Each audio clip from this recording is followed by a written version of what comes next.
All right, this is Joseph Schoolin, account manager here at Populi. You might already know me, or you might know maybe Nick Holloway is your account manager, or you might have interacted with our support team. Either way, we're going to go ahead and get started and talk about the just introduction to online learning. Before we begin, I want to do a little bit of housekeeping. The easiest way for me to keep track of questions is to use the Q&A feature. I've got it up here on my other screen. So if you have a question, put it in there. Don't put it into the chat room. That will often get lost. I'll try and keep an eye on that, but the easiest way for me to process them, especially if there's a lot of folks asking questions, is through the Q&A. If you were here on Wednesday, usually I like to just try and grab questions as they come, as they're relevant to what we're talking about. Because there's quite a few people in on this call, I'm going to go ahead and just go through the whole overview for the online learning stuff and answer questions at the end. Feel free to throw your questions in along the way. If you just need to type it out and might forget, that's fine. And if they were already answered, we can just go through them in a little more detail. But that's how I'll do it. We'll go through the whole thing, answer questions at the end. Just a couple notes. You're probably here because you already know this, but maybe you don't. Populi has a full LMS built into it. We've always been that way. So if you've been using Populi and never thought about the LMS because you don't do online learning, but you're now going to finish out the term using online learning, you're in luck. At no extra cost. You've got that as one of the features that you can take advantage of, and hopefully this will help you take advantage of that. Also, in case you're wondering or thinking about this, we've been, while we have a corporate headquarters here, and we love seeing each other and we love coming together and being a part of that culture, we do have a number of remote workers, and in fact, everyone can work remotely if we need to. So we've got all that covered too. All right, so let's jump into our intro to our LMS or online learning software. I'm going to kill my video and share my screen.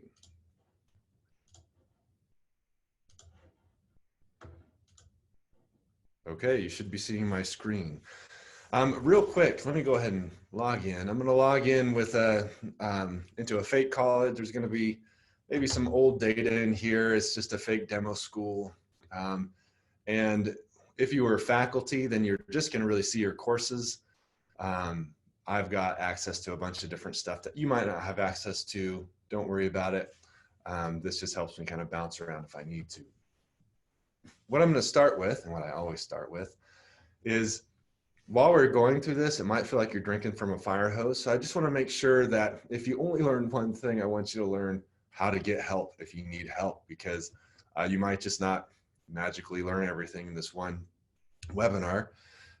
You might need to reach out to us and ask questions, and we love it when people do that. We really want to serve you in any way we can, and that's all included in your price. So if you need help, in the top right, click the help button. If you're the type who likes to research on your own, you can search the knowledge base.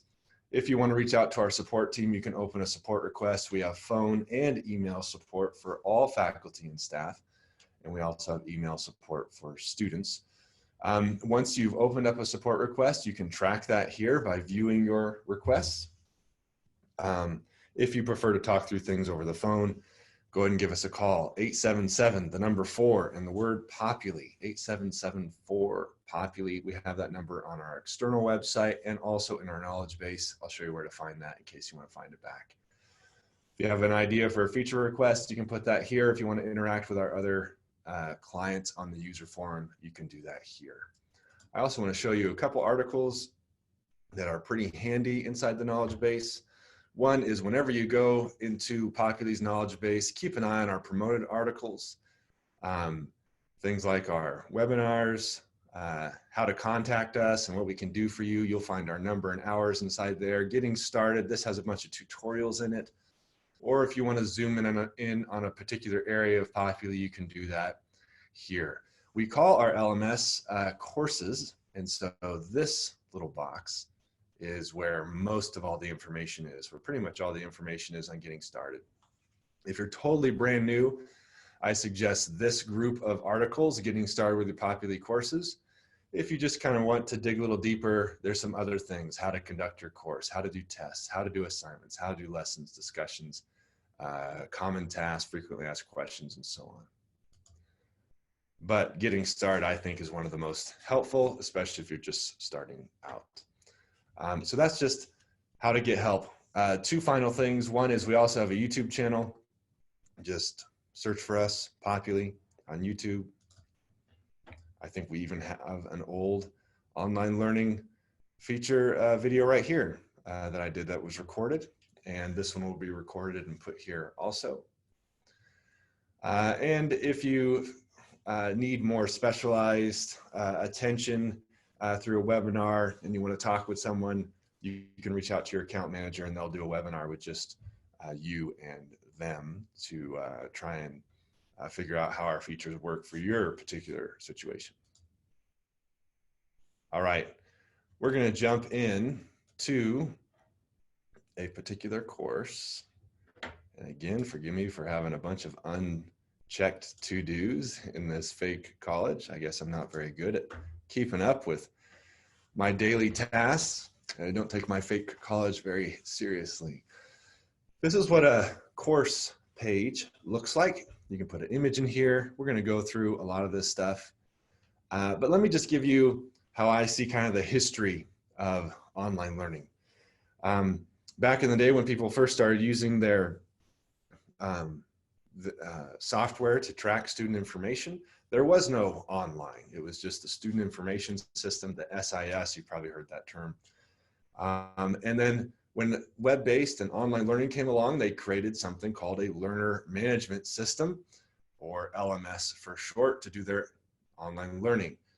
They did that instead of beefing up the SIS. So now we have these two industries, one that will give you your SIS, one that will give you your LMS, and everyone's trying to figure out how to make them talk to each other so the transcripts will work and so on. We started Populi a little over a decade ago, and we've been web-based from the very beginning. So we decided, well, why not just build online learning and LMS into Populi everywhere?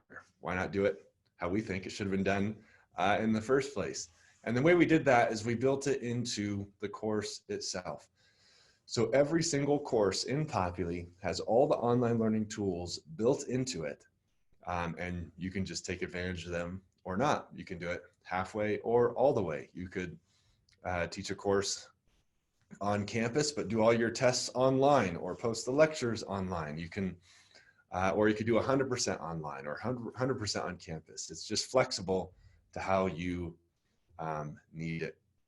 What's really handy about this too is that if you're already using Populi, have never done anything online, all you got to do is build out the courses you've already made. You don't need to set up a whole new section of Populi or duplicate all your courses. You can just start using the online tools in every individual course that you already have. All right, taking a quick look, we'll see titles up here. There's ways to communicate with your people, with your students here. We've got a bulletin board here. This is where students and faculty in this course can post things that everyone else in the course can see. You can disable that if you need to. Like I said before, you can put an image up here. Scanning down, you're gonna see there's quite a few different features on the side. We'll dig into some of those in a minute. But the first thing you're gonna wanna do is go to settings when you're setting up your course. Now, if you're a faculty, the registrar has probably set up most of this, like what term it is, the abbreviation, when the start and end date is, and so on. If you're faculty, you can edit the description, and that's about it. The registrar will be setting up everything else for you. One thing you might want to do is change your delivery method to online. By default, Populi gives you 3 options: unknown, on campus, and online. Your academic admin can add more options if you need them, like hybrid or temporary online or whatever you need to call it. But that's just a way for you to track reporting for your online courses. There is one little feature that will kick in when you switch it from on campus to online, and that is something called online attendance. So if we go to reporting here, we'll see that we've got a time tracking feature. And what this does is it tracks the student name, the date, how much time they spent on discussions, how much time they spent on lessons, media playback, like watching videos on their tests or other course pages. It's just a general reporting tool to kind of see how the students are interacting with your course. When you switch the delivery method to online, then Populi takes that information, the time tracking information, and it will display on a calendar when students have done any kind of meaningful interaction with the course, like completing an assignment and so on. So that way you have a record of students actually engaging with the course, and we call that online attendance. Everything's blank for me here because I just don't have any examples of that. But that's the main thing that switches as far as features go when you switch to the online delivery method. Other than that, it's just for your internal reporting. You can pull reports on what's online versus on campus. All right, two more final things. If you're switching now, this might not be as important, but clone from another course. This is a feature. If you already have taught this course in the past, then you can clone all the data from that old course into this course, so you're not having to re-enter that data every time. And import common cartridge. Common cartridge is supposed to be kind of this universal way for LMSs to move data from one to another. So if you already have your data in Moodle or Canvas and you want to move it over, then you can import common cartridge. I said it's supposed to be the universal way, but in all honesty, it's not as universal as you would like. Different online learning systems will export this information in different ways. They'll have different versions of it. So if you try to import a common cartridge and the data is not coming across, the content's not coming across, like your test questions and stuff like that, let us know, reach out to our support team. We'll get someone more technical on that to try and walk you through that. All right, so that's the first thing you gotta do, settings. If you're a registrar, you've probably already set this up, chosen faculty, teaching assistants maybe, the delivery method, which then triggers the attendance. If you're faculty, really all you're gonna do is edit the description, maybe clone from an old course, maybe import content from a different LMS. Next thing that you can do is set up your assignments. I have a video on YouTube on going through this in detail, but in short, we have two parts to it. We have groups, which essentially just let you weight different types of assignments. So this doesn't make quite as much sense for an online course, but I've got attendance weight at 15, exams at 30, projects at 30, quizzes at 25. I'm saying the attendance group doesn't make quite as much sense. I'd probably cut that out. And then I can put assignments into those groups. For example, down here, under the groups column, I've got quizzes. I've got 5 quizzes, and these will all total to be worth 25% of the course. I could add another 5 to 10 quizzes or 20 quizzes, and it's still going to be weighted at 25% of the course. What those quizzes will be worth as far as percentage of the course depends on how many points you give each quiz, and it's going to figure that out from the total amount of points within that group, and then factor that into how much of the 25% each assignment will get.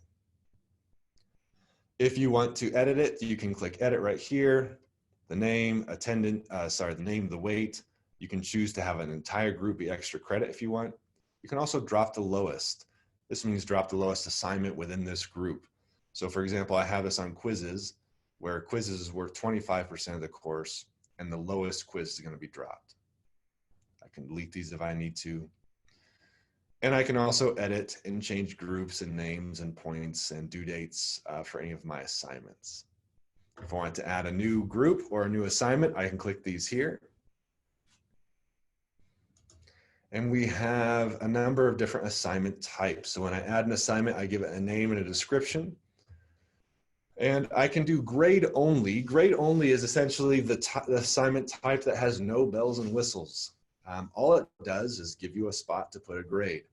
So most people would use grade only if they're doing a physical paper test in person, or they're having students hand in a paper copy of a project or an exam or a paper or something like that.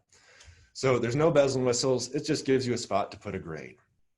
A file gives you a feature where the student is required to upload a file. And that could be submitting a paper online to you, could be submitting a video, maybe it's a music class and they have to do an audition, could be an audio file, but it requires them to submit a file. Peer review file is the same as file, except it opens it up so that students can see each other's submissions and make comments on each other's submissions and even rank each other's submissions and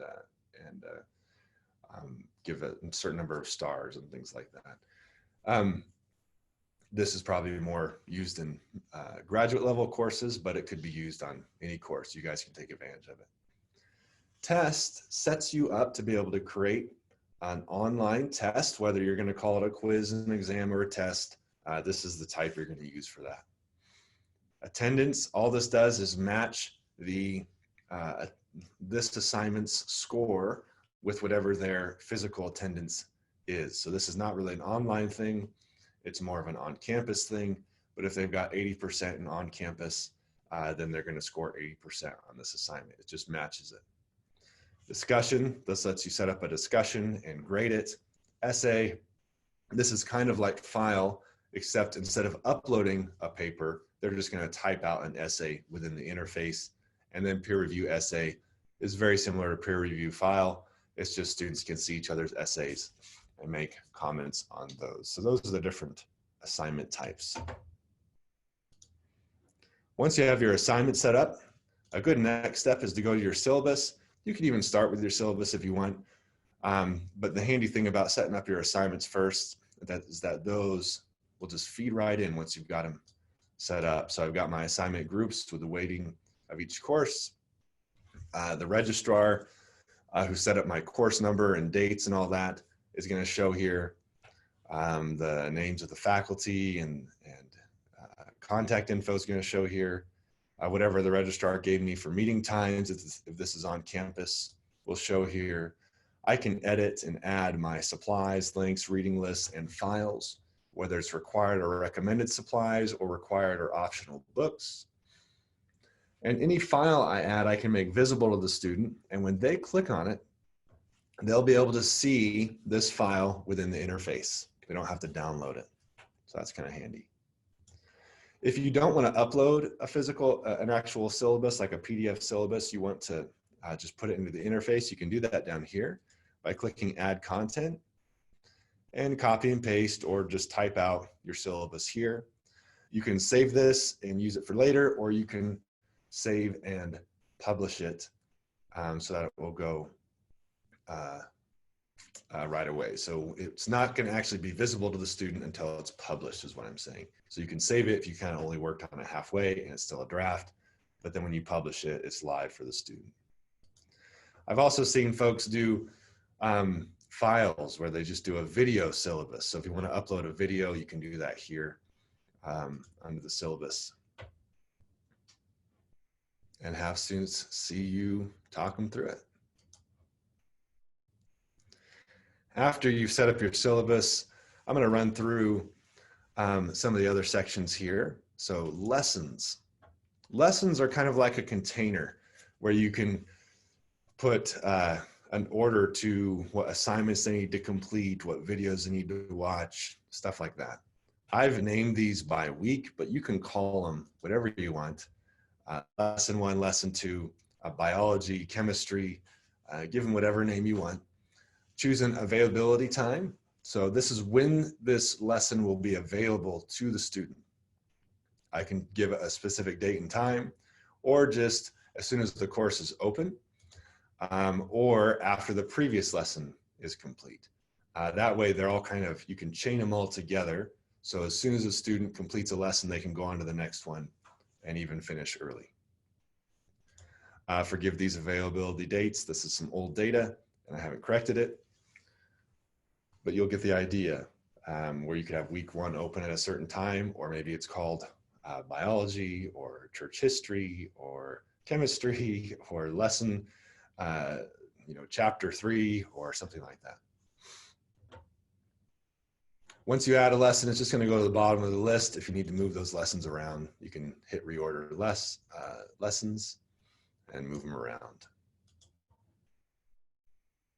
We also keep track of student progress. So as students complete certain parts of different weeks, we'll show how the student's doing and if they completed all the things required inside that lesson. This is what the lesson looks like. We start with the view side. So view just means this is essentially what the students see. They're going to see whatever assignments you've made visible, or whatever assignments you put inside this test. I can do this in order. So I put some text here saying, step 1, check out this PowerPoint.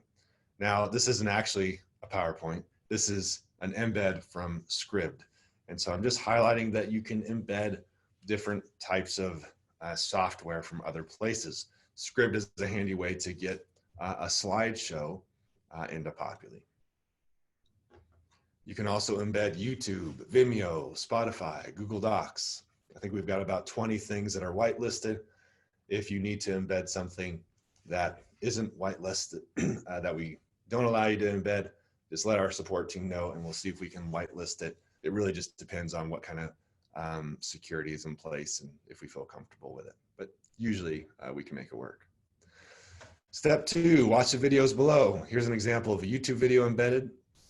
Notice how this is still YouTube, but it's just an iframe and put it right here. So when I play, it doesn't take me to YouTube. It actually plays right there. I can upload videos. Whenever I upload a video, it will encode the video and so that students can watch it across different devices and internet connections. Step 3, this is just an example of the types of text you can use, just rich text, bullet points, numbered lists.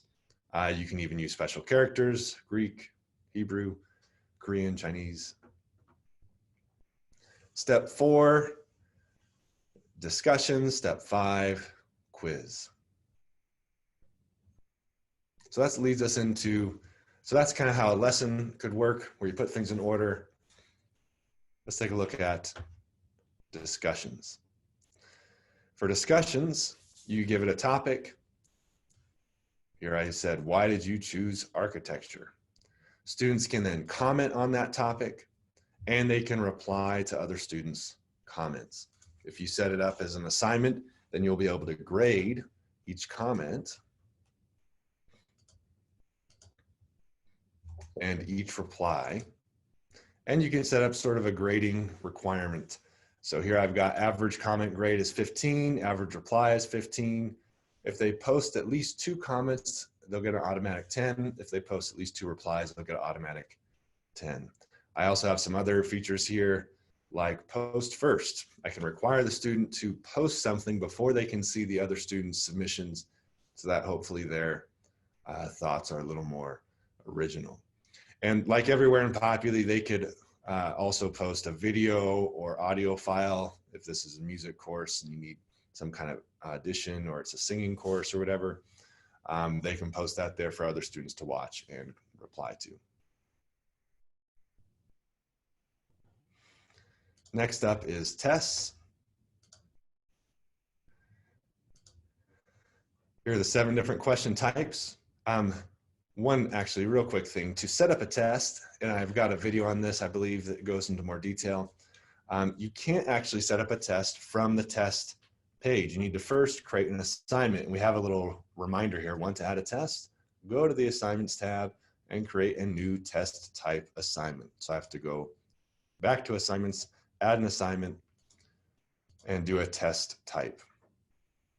And there's a number of options that let me drill into that, of what kind of test this is going to be, what the time limit is, whether it requires proctoring, and so on.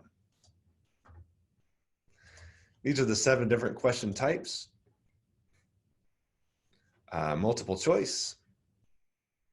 Notice how I can embed images, audio, video, a 5-page PDF into individual questions.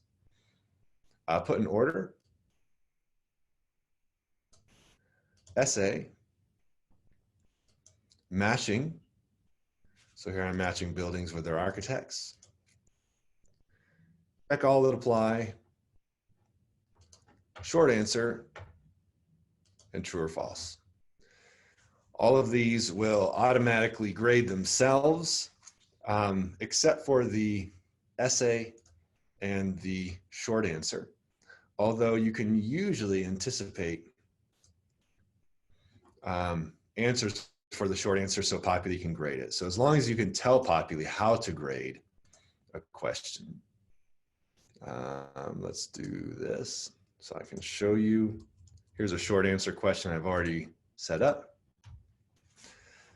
And I'm guessing what the students' answers might be, just to make my life a little easier later. Science is correct, 100%. Technology, I'll give you 50 on that.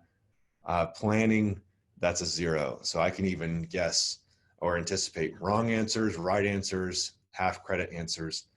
Any answer that gets put in that I don't anticipate, or maybe it's right, but it's misspelled, so it's not truly matching what Populi has here, will go into my to be graded holding tank. So here Simon put in structure, and that does not match science, technology, or planning. So Populi kicks it over here for me to grade.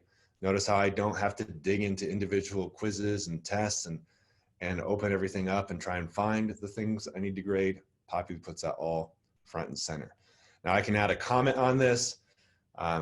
Good try, this is what I was looking for. Give it a 0 or give it some other percentage or just give a specific number amount. This is worth 2.86 points. And then of course, essay questions will get kicked over here. Simon wrote big essay, which maybe I do a 0. All right, we also have a chat room. So everything I've showed you so far is really asynchronous, where students come in and they do some stuff and then you can look it over later. They can comment on each other over time, like in discussions. The chat room is our synchronous feature where they can enter the chat room and interact with each other there. I've seen teachers before just make an office hours chat room. And so the students know that at a certain time they're going to be here.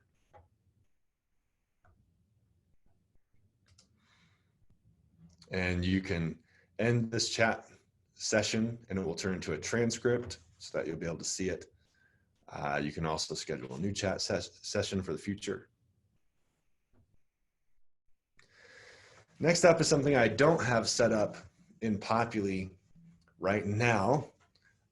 So I'm going to do a few screenshots to show you how it works. It's called our conferences. So Populi doesn't have any live video streaming built into it, at least nothing that we made ourselves. But we do integrate with Zoom and Big Blue Button. So I'm going to show you how to get that in here. First off, you're going to need your account administrator. That's someone who works at your school who has access to your account section. There's probably only a couple people who have access to that at your school because it's sort of a high level thing. And for security reasons, you're probably not going to have a lot of people with access to it. The way they would do that though is they would click on their own name and do account and settings. Most people will only see this, my settings, but your account administrator will see the rest of this account. They can go into account settings, they can go into integrations, and then they can add an integration, choose the built-in integration, and then they can choose one of these here. By the way, if you're already using Canvas, we can sync up with that if you need us to. If you need a plagiarism checker, we don't have that built in ourselves, but we do integrate with UniCheck, which does that for you. And then we've got Big Blue Button and Zoom. If I choose one of these, Then Populi asked me for the API key and secret and webhook verification token, and I'll need to get that from Zoom. And you'll need to make sure it lines up correctly. There's ways where you can get it mixed up and it will still work, but it won't work as well as it could. Like it won't record and link up abilities for students to see the recordings and stuff like that. It will just kind of let you link out to Zoom. So make sure you have those things in the right order. If you don't know where to find this, you might need to reach out to your Zoom representative.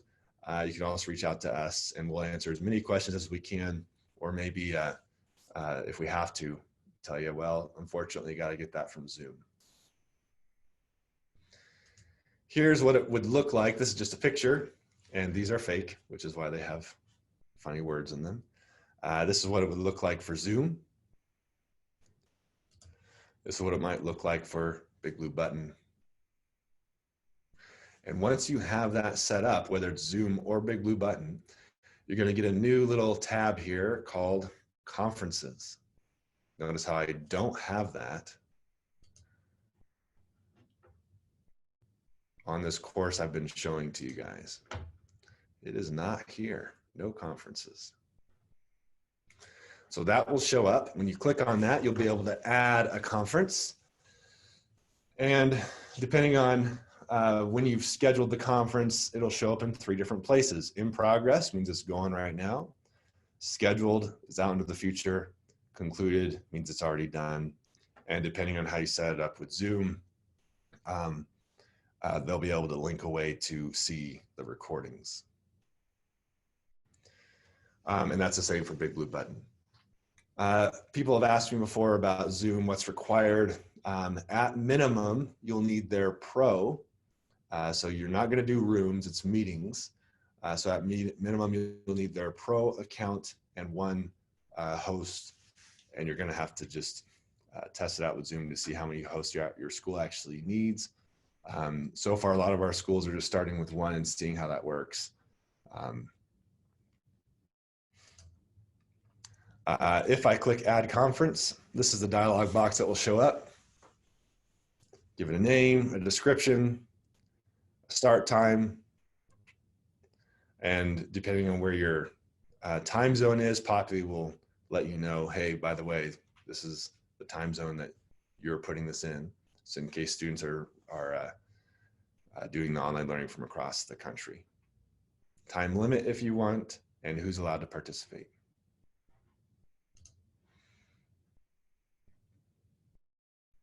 All right, let's wrap up a few of these extra little features. Reporting, this is pretty handy in seeing just how performance is. We'll show you attendance and then also kind of a standard deviation. So the mean attendance, sorry, this is for any assignment. I really only have attendance right here. But what we want to show you is the mean and the standard deviation, assignment grades. Already showed you time tracking, and we also have a change log. So this shows the date and time, a change that was made, who made the change, and what that change actually was. So that way, if you're teaching this with another faculty and you see some grades look a little funny, then you can go in and look through the change log and see who did it, and then go reach out to them and see why that happened. When it's time to grade any assignments that aren't auto-graded, like tests will be auto-graded for the most part, or you'll go into the to be graded section. All you need to do is click on the assignment name from the assignments page. I'll do that again. I can hit enter grades and tab through. I can also choose a rubric score. So if I've already set up rubrics, or depending on how your school works, maybe your account admin has to set those up for you. You can choose your rubric scores either by clicking on the boxes or by typing in a specific score. Populi will highlight the box where that score lands, or if you click on the box, it will just give the highest amount for that box.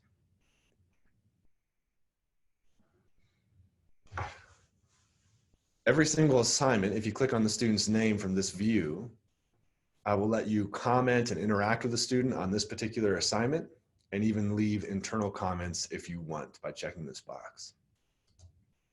If it's a file type assignment, which I mentioned earlier, then you can view the file that assignment uploaded.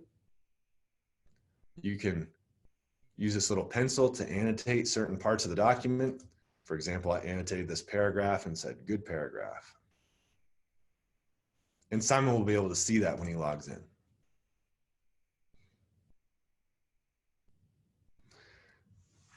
So that's how you would, I can also enter grades here one by one. So I'm looking over Simon's stuff. I enter the grade either with a rubric or with just hand entering it, maybe add a comment, save and go to the next student, or bounce around to any student I want. So there's different, I can do it from the assignment page. I can do it kind of as a workflow, going student by student as I'm looking at their papers. Or if I want, I can just see all assignments, all students in the grade book, and edit grades here. Once I've edited all the grades, I would then finalize the course. This is normal to how you're already doing it if you're using Populi. Finalizing just says, I'm done with the course, and I want all the grades to go to the transcript. Everything's finalized, good to go. When a faculty finalizes a course, then a lock will appear on the course, which means the faculty can no longer change grades.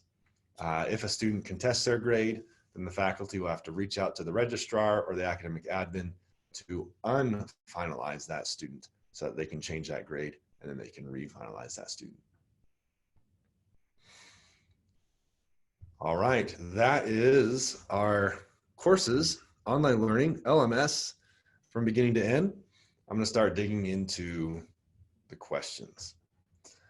Emery asks, what is the LMS? LMS is just learner management system, online learning. I'm kind of using those terms interchangeably. Hopefully that wasn't confusing. Anonymous says, can you switch a course mid-quarter from on-campus to online? Yes, you can. All you do is you go to settings and you choose delivery method and you switch it. If it was on campus previously and you switch to online, that's going to open up the online attendance. The only thing it's probably not going to really track very well for reporting purposes when that switch happened. So you're changing its status for the entire term. So from now on, if I pull reports on how many courses were online in that term, I'm not going to see which ones started out on campus and switched to online. They will just all look online to me, which might be a good reason for you to ask your academic admin to create a new delivery method if this is a unique situation you guys are in, to not just call it straight online, but something like, I don't know, temporarily online, or the spring 2020 online, something like that. If there are any academic admins on the call, you would do that by going to academics, settings, course delivery methods, and creating your types here. If it is an online type, then hit yes, and I can say, we'll call it temp online.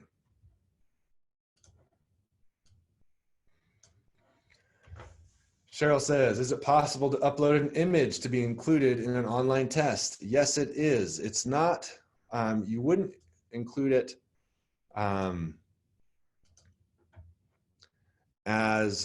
so any image you upload has to be as either part of an individual question, so I can tie images to individual questions, or let's see if this works. What if I do this? If I put a file in my files folder, then when I pull that up, I'm just going to use syllabus for example. We've got these three dots. By the way, this is becoming more and more common in all of software, but Populi uses it too. When you see these three dots, this essentially means settings. And so click that little settings button. Let me get the embed code. I'm going to copy that. We'll go over to our test.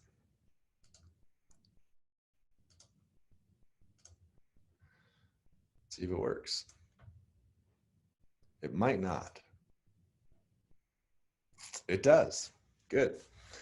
So that's one way to get a file into a test without having it be tied to a question.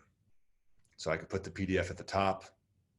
In fact, if I did this under design, grab the little arrow, put it above there. Now I'll go back to preview. I can see my week 1 heading, this file, and then all my questions. So that's how I do it apart from a question. If I want to do it within a question, then when I add a question, I have that option to upload a file. I could either upload the file or I could put the embed code in here also. So I could write out the question and then have that embed code be below the question. And Populi will post the question first and then the image next. So there you go. In short, you can do it in the test as a whole or individual questions. Can we set up both Zoom and Big Blue Button? Yes, you can. Matthew says, can you show once again how to integrate Zoom? What is the best uses of the Zoom for what purposes? So Zoom is if you're already using, so what Zoom is allows live streaming. I'm using Zoom right now. So it allows you to do stuff like this for your course. If you've never heard of Zoom, don't want to use Zoom, then there's no reason to integrate it. If you have used Zoom and have it right now and you want to integrate it with Populi, then you would have to go to have your account administrator go to their account settings here, integrations, and then add however many integrations they need, Big Blue Button, and Zoom. Once that's integrated, then you'll see a new little tab called Conferences, and it looks like this, and you can start adding conferences, which again is just like what I'm doing with you guys right now. You can hear my voice, you can see my screen, or maybe it could be video where I'm just lecturing or talking with you.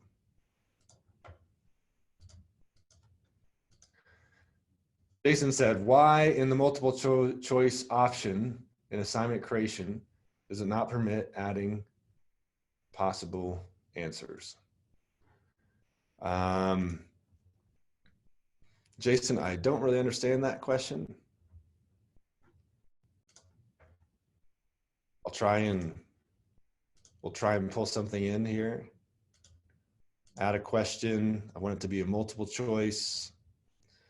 So what letter? A, B, C, D. I mean, I can put in as many answers as I want, so I'm not sure.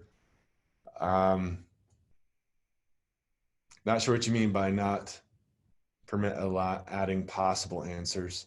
Every single individual answer. So in this setting, A is 100% correct. The rest are all 0. If I wanted, I could let B be 50, or I could have a couple of them be 100.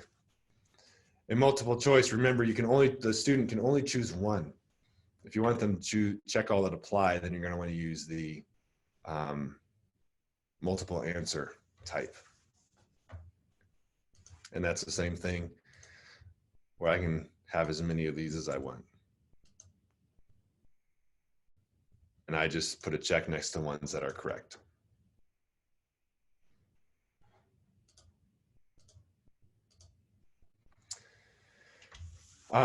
Eloy asks, is there a student view for faculty? Unfortunately, no, there is not. For the most part, it's going to look the same. I mean, there are a couple places, for example, this little preview. I'm seeing what the student sees when I click preview. Same with my lessons. Under view, I'm seeing what the student sees.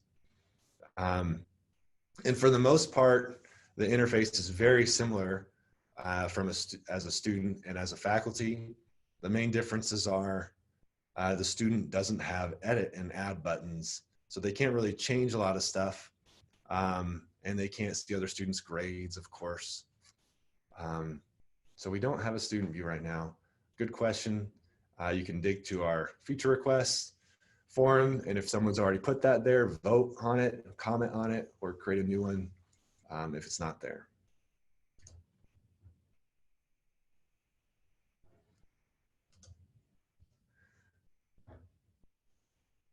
Tracy, if we switch midterm, will attendance be preserved?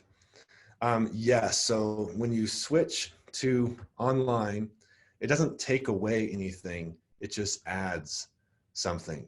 So if I go back to attendance, I still have my classroom attendance records, and it just adds an extra button online. So let's pretend we're just on campus and I go to attendance. I don't have an online button. I just have the classroom one. But if I midterm decide, you know what, we gotta go online and hit save, then I go back to attendance, classroom's still here, just like it always was, but there's another one I can toggle to, and that's online. So it doesn't take anything away, it just adds.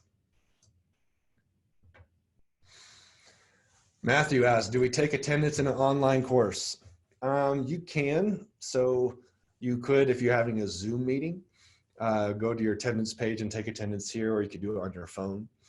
But most schools are using, especially asynchronous online teaching, are using the online attendance feature, which is just tracking what the student's doing and what kind of level of activity and participation they're doing in your course. Aaron, can you integrate Google Chats or Google Meets and Populi instead of Zoom, etc.? No, not right now. We only have Zoom and Big Blue Button. You can add that as a feature request if you want, or if someone else has already made it, then please vote for it, comment on it, so that we know that more than one person wants it.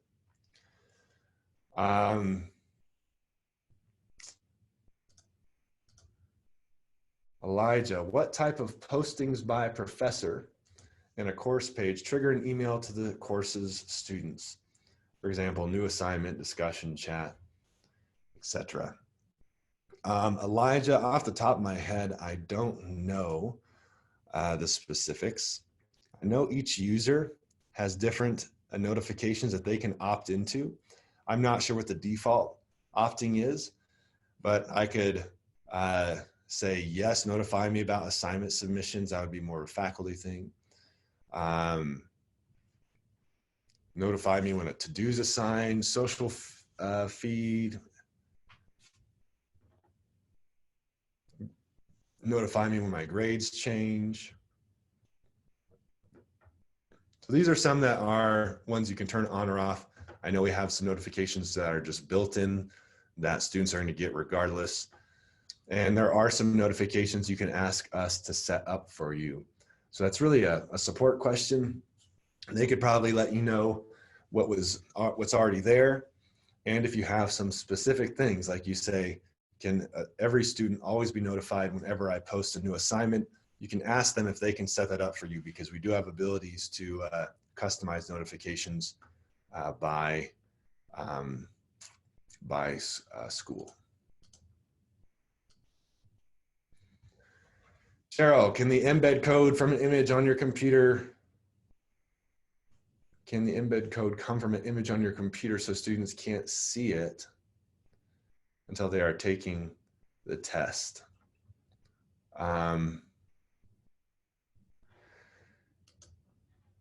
So let's do this.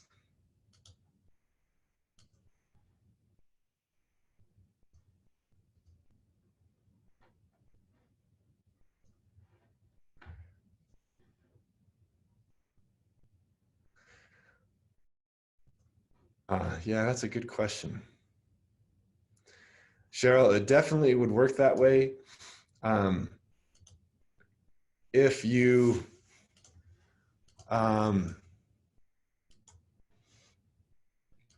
put it in individual questions, it would work that way.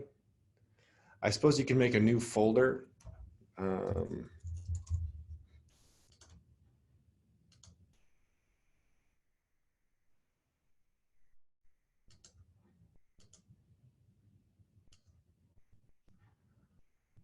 Yeah, I think I'm spending too much time on this, Cheryl.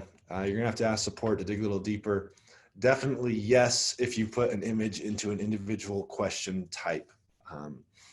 So if you upload it there, that will work. I am not sure if you pull from your files folder, if it's possible to use the embed code and have it be done in such a way that students can't track it down.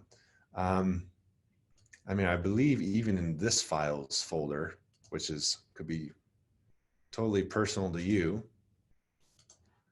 Well, I guess we don't have embed codes over here.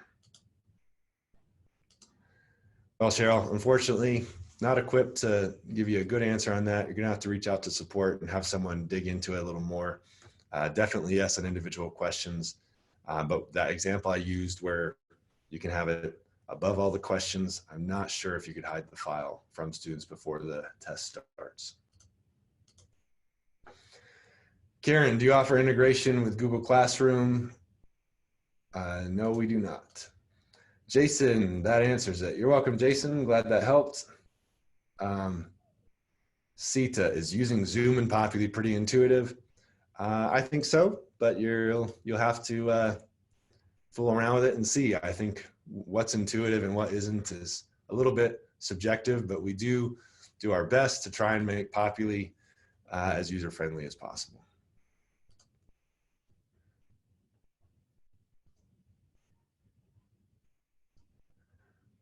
Cheryl, is it possible to record a Zoom lecture on Populi without including student information to keep in compliance with FERPA?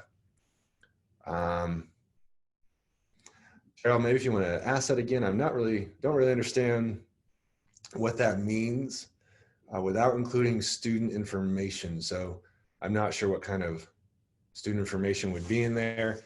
I know FERPA allows students to know the names of other students in the course they're taking. So I'm not sure. I think that's something you have to set up with Zoom and figure out what's hidden and what's not, how the attendees are hidden, how they're not. As long as it's not showing their phone number or something like that, and this against the student's wishes, then I believe you're okay, as I understand it. But check with your FERPA people.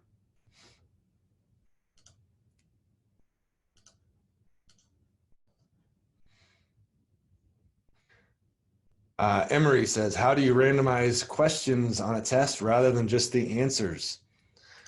So Emery, as you said, when you create a question, you can randomize the answers for multiple choice or multiple answer. So we'll just put them in a different order every time for each student. If you want to randomize the order of the questions themselves, the way you can do that is you can add questions from a category. So I would say choose a question, add a group of questions from a category. And as you build out questions, you want to give each one a category. So here, if I create a multiple choice, I can call this the biology category or week 1 category or something like that, chapter 3 category. And as I'm adding each question with a different category, then I can add a group of questions from a category and pull up my week 1 category. How many points is this going to be worth? And then how many questions do I want it to pull? Now, Populi will pull 5 random questions from my week 1 category. If there are only 5 questions in my week 1 category, then Populi is just going to put them in a different order every time. If there's 8 questions in my week 1 category, then Populi will not only put it in a little bit different order, but it's going to choose a different 5 each time. So there'll be 3 that will be missing. So each student is going to see a little bit different test. The example I used to show you the 7 questions, I have 7 questions in my week 1 category, and I'm using this to just pull those 7 questions from there. So if I'm on design and switch to preview, I've got multiple choices first and switch back to preview. Now it's randomized it again and put in order question first. Every time I refresh, so every time a new student starts a test, it's gonna put it in a different order. So add a question. Question type is add a group of questions from a category. Karen, how do you set up for timed exams? If you want to adjust the time on a test or quiz or exam, then when you're adding the assignment, there's a lot of different features here. Due dates will make it show on their calendar. When is this available? Always available is the whole term. You can have it be available within just a certain date and time range, after a certain date and time, until a certain date and time. And then finally down here, time limit. We've got a lot of different preset time limits, or you can just choose other and put in however many minutes you want. Once you've set that up, if you want to change it, you can go to that quiz, and on the side we've got information, and I can edit my time limit by clicking on time limit and change it to something else or the other. Or if I have certain students who need a little more time, I can add an exception for a particular student and say Simon gets 15 minutes instead of the normal 10. Those are all different ways to answer time limit questions. Anonymous, how can we make attendance not be counted in the grade book or affect grades?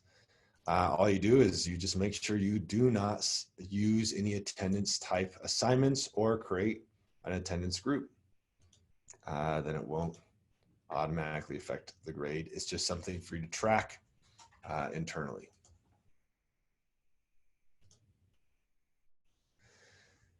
Cheryl says, thank you.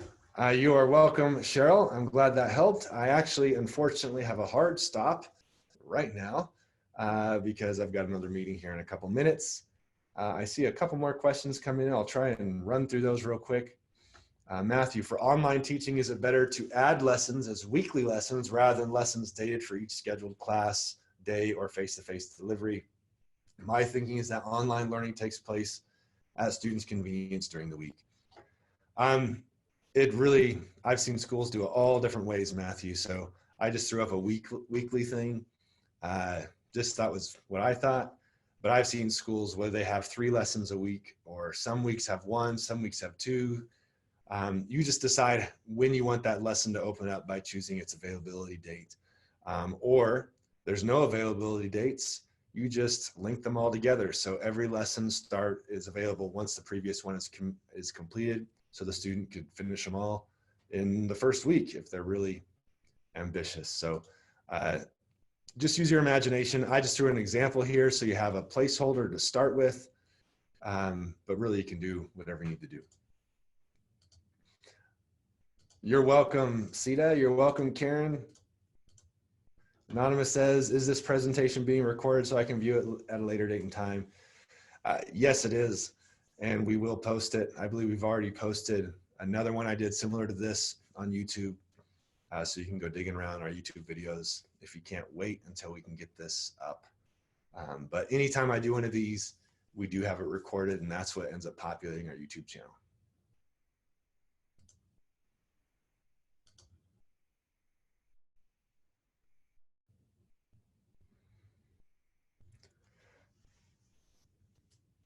I don't see any more questions coming in. I'm glad we had this time. I'm glad you all showed up.